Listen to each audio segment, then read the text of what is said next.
Aparecían cientos de autos en una congestión infernal, donde yo suponía que si habían 4 días libres, esa gente perdió 2, uno en irse y el otro en volver. Entonces yo decía, ¿a dónde van? ¿De dónde o de qué arrancan? Porque todo eso, esa gente se fue a encontrar con la misma gente que querían dejar de ver. Se fueron a encontrar a ciudades que están llenas de tacos, que era lo que querían evitar al quedarse en Santiago. Entonces yo decía, ¿por qué existe esa necesidad de arrancar sin ni siquiera tener mucha conciencia de qué cosas arrancamos? Todos nos hemos esforzado por tener casas medianamente lindas y resulta que nunca estamos en ellas. Porque toda esa gente que salió, objetivamente tampoco pudo aprovechar la posibilidad de levantarse tarde, de a lo mejor quedarse en pijama todo el día, de disfrutar de espacios íntimos, y fueron como aplicando una conducta de fuga, y donde se encontraron con los mismos idiotas de los cuales de alguna manera habían querido dejar. De alguna manera con el duelo pasa un poco eso. También uno intenta arrancar de cualquier cosa que me vaya a conectar con el dolor. Entonces tendemos a suponer que si nos mantenemos ocupados y trabajamos más, la pena nos duele menos. Si tomamos medicamentos, pareciera ser que la manejamos como bien y somos como astutos en ese circuito. Pero tampoco tenemos claro objetivamente frente a qué estamos arrancando, porque uno podría suponer que cuando uno pregunta si hay una crisis en la forma en que estamos viviendo, es re fácil suponer que la crisis está afuera, digamos, y que la congestión, la rapidez, los medios de comunicación, la locura en la que vivimos, la sobrecarga de muchas cosas, el cansancio, hace que la crisis no toque o no seamos capaces de evaluar qué está en nosotros. Si yo llego atrasado a un lugar acá, particularmente en las ciudades más grandes, generalmente la excusa que uno va a escuchar es que uno llegó atrasado por el taco y que el taco no nos permitió llegar a la hora. Eso es colocar la crisis afuera, porque lo más probable es que yo haya llegado atrasada porque planifiqué mal mi agenda o porque formé parte del grupo porcentual de chilenos que cuando sonó el despertador en la mañana dije 5 minutos más. Si hay alguien que haya dormido esos 5 minutos, me cuenta, digamos, porque en general son los 5 minutos más angustiosos del universo, porque uno se va dando vuelta, porque además uno tiene pánico de volverse a quedar dormido, porque se va a pasar la hora, entonces uno dice, no, ya, entonces si yo me iba a lavar el pelo, ya no me lo lavo mañana. Me iba a cambiar de ropa, no, ya no me cambio. Me iba a cambiar la cartera, no, salgo con la misma. Y al final salimos igual de atrasado, harto más feo además. Y objetivamente con cero posibilidad de entender que eso es algo que gobierna a uno.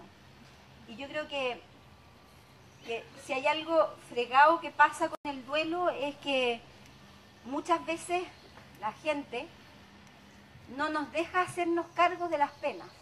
Yo lo decía el año pasado en el otro parque, en el Cordillera, que los chilenos somos súper poco respetuosos con las penas de los otros y tendemos a apurar a la gente a que esté bien sin tener ninguna capacidad de ir respetando los tiempos. Está claro y todos los psicólogos, y no lo he dicho yo, sino que se viene diciendo hace mucho tiempo, que el duelo pasa por 4 etapas. La de shock, que es como la de no creer que esta cuestión está pasando.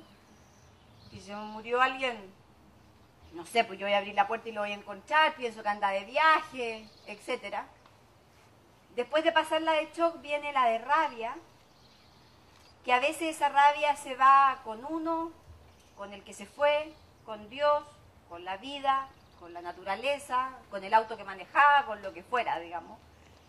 Y ese periodo de rabia, también es el periodo de las culpas, que yo podría haberle dicho que lo quería más, En realidad yo debería haberlo llamado más veces. ¿Por qué no lo llamé ese día?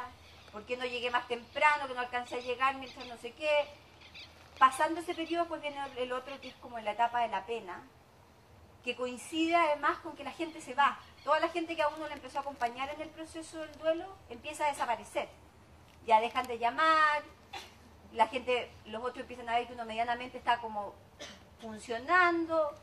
Y ese periodo, que es el más peligroso en términos de la vivencia del duelo, porque como coincide con la soledad, con el aislamiento social, en Chile es un proceso complicado porque generalmente equivale a los primeros 6 meses del duelo.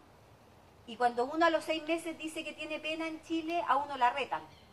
Entonces empiezan a decirle a uno, ya, ¿hasta cuándo voy a seguir llorando?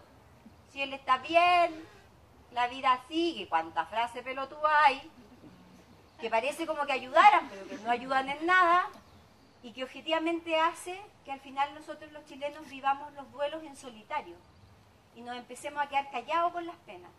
Por eso que no es poco frecuente que una persona que en este periodo del duelo no comunica la pena, en 2 años más termine enferma de algo, porque objetivamente se empieza a enquistar en el cuerpo cosas que no se han dicho verbalmente, y que objetivamente imposibilitan el proceso del duelo. Y después viene la reconciliación con el duelo, que es como la etapa final del proceso, en el que la persona que se fue vuelve a uno, y vuelve de verdad para quedarse como con los recuerdos que me dejó, o con las enseñanzas que me dejó. Ahora, igual es importante entender que esas 4 etapas nunca son lineales, no son ordenadas. No es que yo tenga que ir pasando de a una, tiqueo, paso la otra, vuelvo a tiquear, porque objetivamente lo que tiende a pasar es que yo puedo vivir las 4 etapas en un día. Incluso puedo tener la sensación de que avancé, por ejemplo, de la rabia a la pena, y pasa algo en mi vida, cualquier cosa, que me vuelva a hacer retroceder, que tampoco es retroceder, para objetivamente sentir que el proceso no está bien, cuando la característica fundamental que tiene ese proceso es la contradicción. Es ir y volver, ir y volver, ir y volver, hasta que uno aprende a caminar medianamente con la pena, porque objetivamente hay penas que no se pasan. No es verdad que el tiempo lo cure todo. Uno aprende a caminar con la pena, y en esa caminata hay días buenos y días malos. Por lo tanto, esa contradicción o esa ambivalencia, ese ir y volver, es parte normal del proceso. A mí me llama mucho la atención que los hombres en Chile siempre se han angustiado cuando nos ven a las mujeres llorar. Y generalmente nos retan cuando nos ven llorar. Y dicen, como para tratar de sacarnos rápido de la situación de pena. Pero en los duelos ocurre algo en las parejas que es importante tener claro. Los duelos no los vivimos iguales, hombres y mujeres. Los hombres generalmente traducen el duelo hacia la acción. Entonces hacen miles de cosas. Se vuelven más trabajólicos de lo que eran antes, se juntan más con gente, se llenan de actividades porque suponen ellos que desde la acción la pena se percibe menos. Las mujeres, en cambio, necesitamos hablar de las penas y además llorarlas.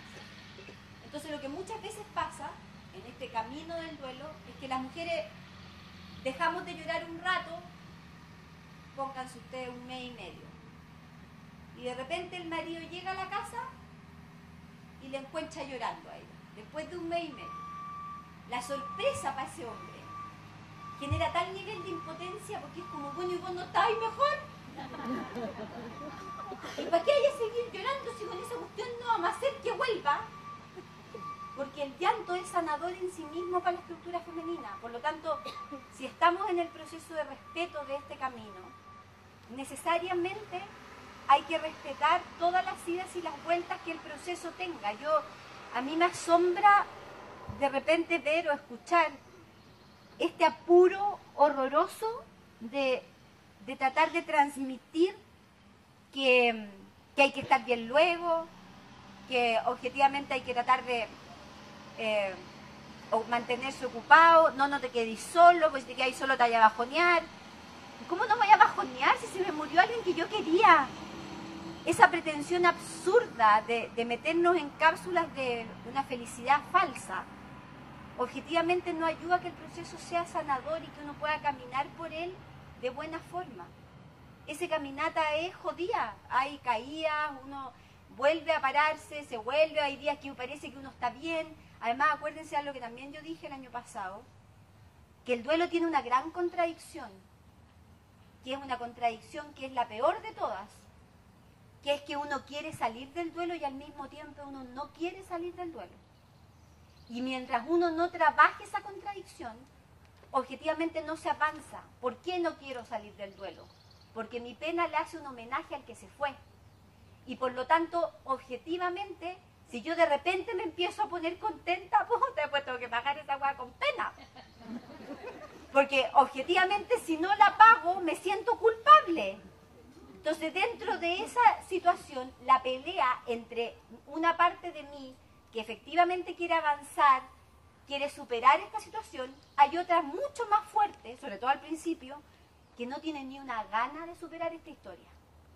Y que objetivamente lo único que quiere es estar hundido en lo más profundo la pena para homenajear con esa pena al que se fue.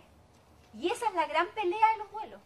Cuando una persona logra entender que puede reírse y en esa risa igual le hace un homenaje al que se fue, el duelo